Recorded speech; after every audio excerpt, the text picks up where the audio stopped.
Estava pensando, um tempo atrás eu trabalhava com artesanato em couro e estava numa praça fazendo feira e chegou uma pessoa e queria que eu fizesse uma capa de couro para um aparelho que ele tem.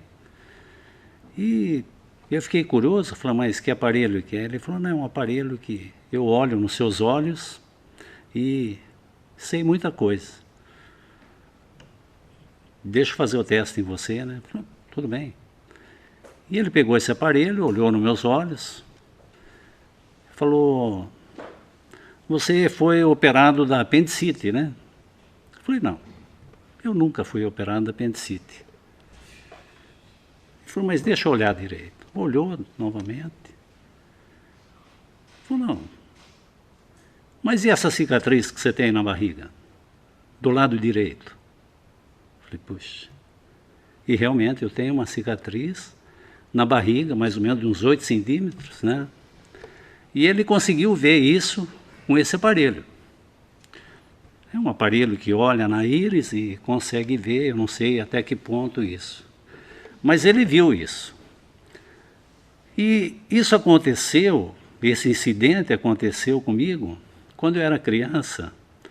E naquele tempo que as crianças brincavam na rua e a mãe tinha que recolher as crianças depois à noite, porque não entrava. Diferente de hoje, que as mães tentam colocar para a rua e eles entram em casa e querem ficar no computador ou qualquer coisa assim. Mas no meu tempo era diferente.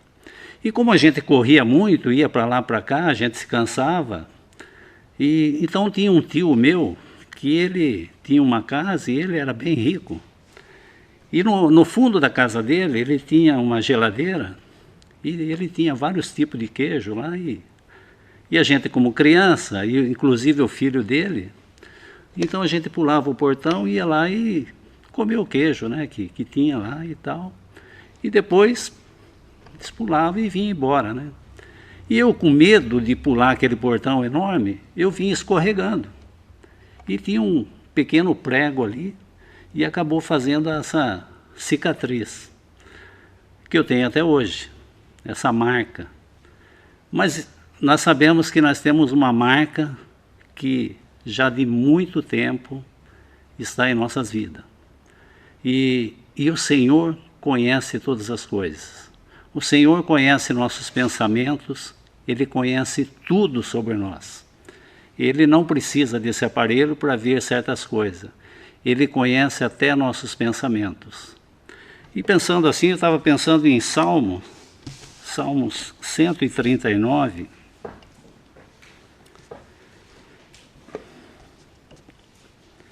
Salmo 139, versículo 1.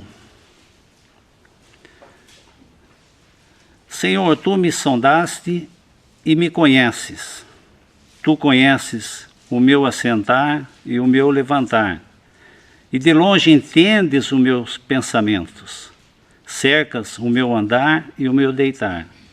Conhece todos os meus caminhos, sem que haja uma palavra na minha língua. Eis que o Senhor tudo conhece. Versículo 16.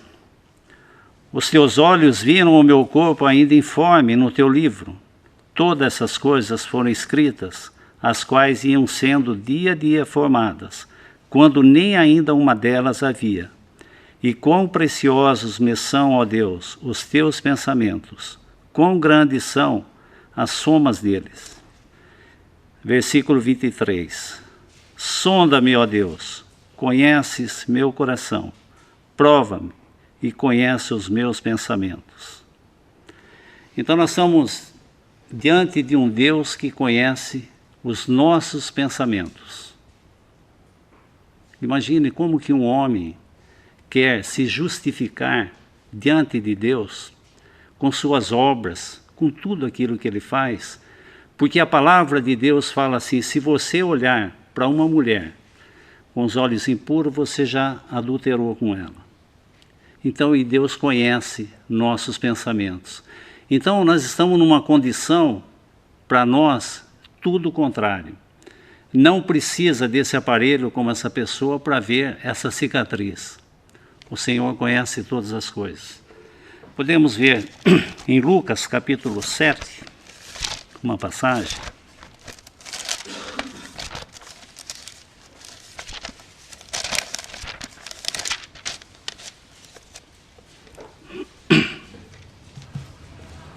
Lucas capítulo 7, versículo 36. E rogou-lhes um dos fariseus que comesse com ele. E entrando em casa do fariseu, assentou-se à mesa. E eis que uma mulher da cidade, uma pecadora, sabendo que ele estava à mesa, à casa do fariseu, levou um vaso de alabastro com unguento. E estando por detrás, aos seus pés, chorando, começou a regar-lhe os pés com lágrimas, e enxugava-lhes com os cabelos da sua cabeça, e beijava-lhe os pés e ungia-os com unguento. Quando isto viu o fariseu que o tinha convidado, falava consigo, dizendo: se este fosse profeta, bem saberia quem e qual é a mulher que lhe tocou, pois é uma pecadora. E respondendo Jesus, disse-lhe: Simão, tenho uma coisa a dizer-te. E ele disse: dize ao mestre. Um certo credor tinha 2 devedores. Um devia 500 dinheiro e o outro 50. E não tendo ambos eles com que pagar, perdoou-lhe ambos. Dize, pois, qual deles amará mais? E Simão respondendo disse: tenho por mim que é aquele a quem mais perdoou. E ele lhe disse: julgaste bem.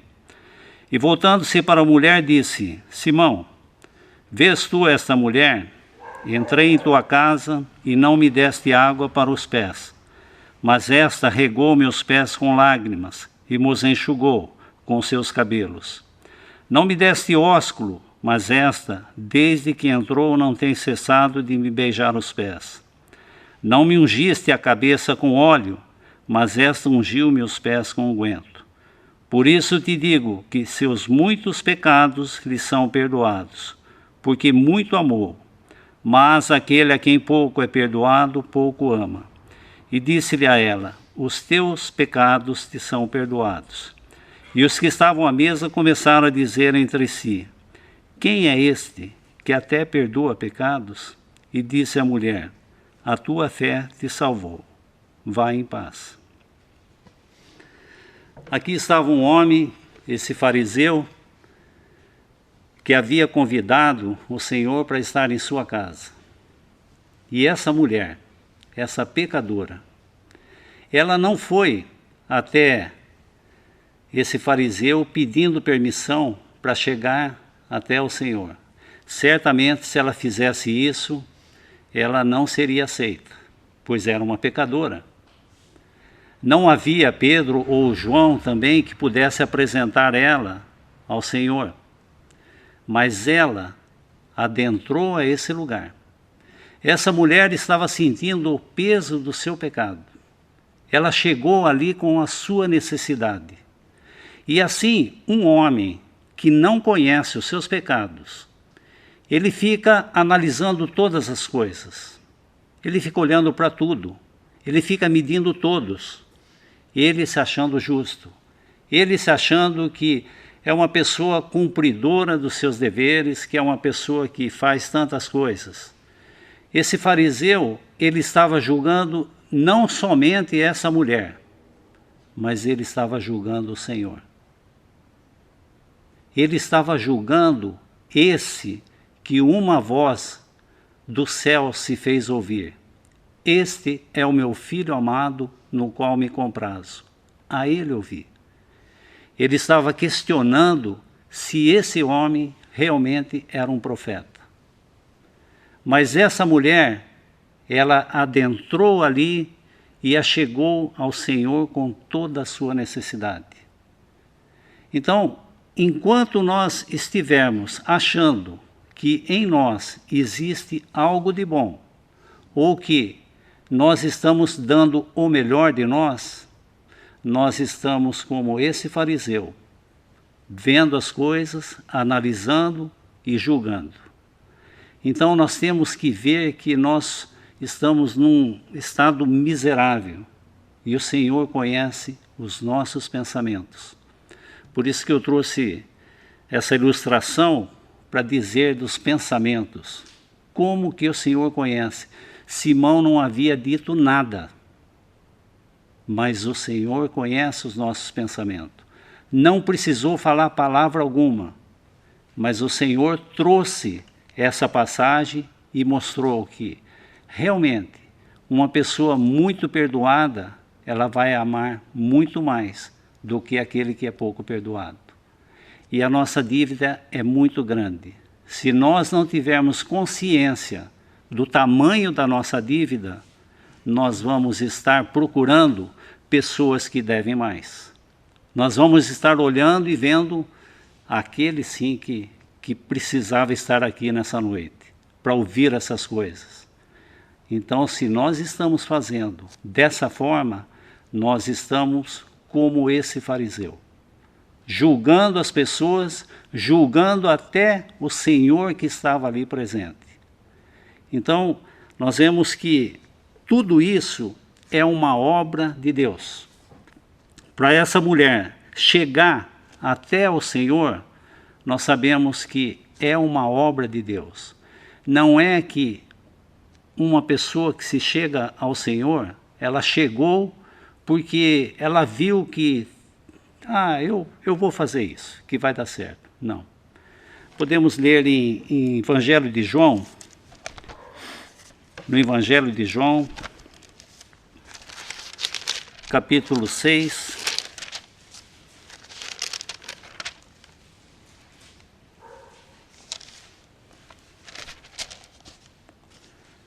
versículo 44. Ninguém pode vir a mim se o Pai que me enviou não o trouxer, e eu ressuscitarei no último dia. Ninguém pode vir a mim se o Pai que o enviou não trouxer. Então, se nós vamos a Cristo, é porque a obra está sendo realizada em nós. Não é que nós tivemos uma tirada e falou, olha, eu vou fazer isso porque eu cheguei numa conclusão. Não, não é. Nós vemos que, eu estava pensando numa passagem no Evangelho de João, capítulo 5, não vamos abrir agora, mas nós vemos que havia um homem paralítico, há 38 anos deitado ali, e havia um movimento das águas, um determinado tempo, e aquele que corresse e entrasse primeiro no lago, ele era curado de qualquer enfermidade. Mas esse homem era paralítico, e 38 anos ali, e não tinha quem pudesse levá-lo até esse tanque. Mas o Senhor aparece ali. O Senhor fala com ele. E o Senhor fala, toma o teu leito e anda. Ele levantou, tomou o seu leito e andou. Mas o que a religião faz? A religião vai lá atrás desse homem e fala, hoje é sábado, hoje não pode carregar a cama. Mas ele falou, mas aquele que me curou me disse para fazer isso. Então assim é a religião. A religião não quer. A religião, ela quer uma forma de coisa, de aparência. Esses dias, saindo da reunião em Piracicaba, estava passando por uma vitrine e olhando aqueles manequins, tudo bem arrumadinho, aquelas roupas, tudo bem arrumado. Falei, puxa, bonito, mas não tem vida. Não tem vida. A religião faz isso com o homem. Ela coloca um terninho nesse homem, ela coloca uma Bíblia embaixo desse homem, ela coloca uns jargões na boca desse homem para ele falar dessa forma de religiosidade, mas sem vida. Quem pode realmente dar vida é somente Deus. E quando Ele comunica essa vida, nós vamos até Ele. Então nós vemos que para nós não sobra nada. A força está na palavra de Deus. Nós vemos que essa mulher, certamente ela foi convencida da sua necessidade e ela foi ali até o Senhor. Imagine se ela tivesse ido até Simão certamente falou, não, você não entra aqui, você é pecadora, fica fora. E quem era ele? Quem era Simão? Então isso é um aviso para nós. Então se você ainda não chegou ao Senhor Jesus, é a palavra que vai levá-lo até Ele. Ele que dá vida. Então nós vemos que estamos estudando em Piracicaba sobre 2 Pedro capítulo 3, da vinda do Senhor. E os escarnecedores ficam, muitas vezes, falando, poxa, mas essa vinda, olha, as coisas estão do mesmo jeito, todo dia é a mesma coisa, todo dia acontece a mesma coisa, se levanta, todo dia é tudo igual, nada é diferente. Nós vemos que, quando Deus falou para Noé construir a arca, foram 120 anos. Esses 120 anos é uma pregação de Noé. E o que as pessoas olhavam e diziam? Certamente é um louco. Fazer uma arca no meio do nada, no deserto ali, que nem chuva tinha. Então, esse homem era tomado como louco. Até o dia que Noé e sua família entrou na arca e Deus fechou a porta dessa arca. Então, essa porta do Evangelho, da graça de Deus, ela está aberta até o dia de hoje. Deus é longânimo. Ele não quer que nenhum pereça, mas que possam ser salvos. E essa palavra pregada hoje é para toda necessidade. Como nós cantamos esse hino que o irmão sugeriu, é rápido. Tem que ser rápido. É hoje. Hoje é o dia da salvação. Não é algo que fala, puxa, eu vou chegar em casa, vou deitar, vou meditar, vou ver se realmente... Será que dá tempo? Hoje é o dia da salvação. Então, essa necessidade é urgente. E Deus, pela sua misericórdia, Ele tem sido longânimo. Esses escarnecedores que estavam falando sobre a demora da vinda do Senhor, por quê? Porque olha para as coisas naturais, né? Olhando para as coisas naturais, realmente, todo dia é a mesma coisa. Acontece as mesmas coisas. Até que o Senhor foi lá e fechou a porta da arca. E daí veio o dilúvio. Então, esse mundo está sendo preparado também. A vinda do Senhor está próxima. Então, aquele que crê no Senhor Jesus, ele não tem que temer. Por quê? Porque o sacrifício foi feito, o sangue foi derramado, um único sacrifício. Então, crê no Senhor Jesus e será salvo. É algo que está ao alcance de qualquer um. Não exige que você faça um curso de teologia, não exige que você tenha um conhecimento profundo. Nós vemos que quando Paulo e Silas estavam presos naquele cárcere, eles estavam presos, mas estavam alegres, cantando hinos naquela prisão, porque eles eram presos do Senhor. Eles estavam ali, e o Senhor tinha um propósito. Existia um carcereiro ali que o Senhor queria salvá-lo. E assim nós vemos que esse carcereiro, depois de ver as portas abertas e ver todas as coisas, nós sabemos que uma pessoa que deixasse um preso fugir, ele era sentenciado e ele teria que pagar com sua própria vida. E ele já estava pronto a se suicidar com sua espada. Mas Paulo fala, nenhum mal faça, estamos todos aqui. E ele fala, senhores, que devo fazer para ser salvo? Que foi a resposta? Crê no Senhor Jesus e será salvo. Simples, só isso. Só isso. Mas para Deus, custou a vida do seu filho. Para Deus, custou aquelas horas terríveis onde Deus teve que virar a face para o seu filho. Então, nós sabemos quanto custa a vida de um filho. Alguém pode pagar? Mas Deus amou o mundo de tal maneira que deu seu Filho unigênito, para que todo aquele que nele crê não pereça, mas tenha a vida eterna. Isso está ao alcance de qualquer um. Esse é o evangelho simples. Não é um evangelho que vai prometer para você saúde, não é um evangelho que vai prometer para você trabalho, não é um evangelho que vai prometer muitos bens, não. É um evangelho simples, da graça de Deus.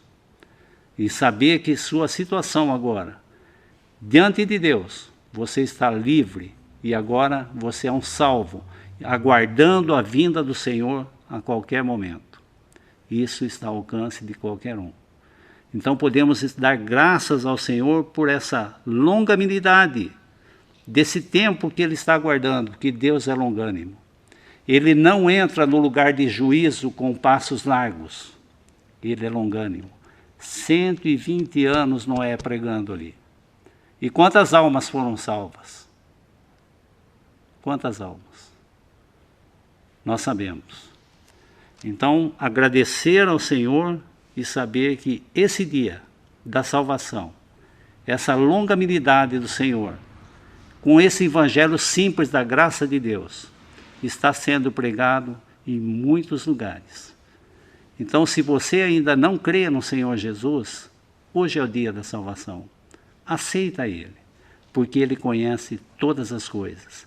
E é Ele que traz você a essa luz. Deixa essa luz entrar. Podemos dar graça? Nosso Pai, nós te damos graças pela Tua palavra, pedimos que Tu possa estar também operando no coração daqueles que ainda não conhecem a Teu Filho como único e bendito Salvador. Agradecemos, Pai, por essas pregações que, por Tua graça, Tu tens mantido aqui nesse local e em tantos lugares. Essa palavra tem sido pregada, esse evangelho da graça. Nós agradecemos pela Tua longanimidade, aguardando ainda por um tempo ao pecador que possa se arrepender dos seus pecados e aceitar o sacrifício que Tu mesmo proveste através do Teu Filho amado, no qual somente nele Tu se compraz. Nós te damos graças, nesse nome bendito do Senhor Jesus Cristo. Amém.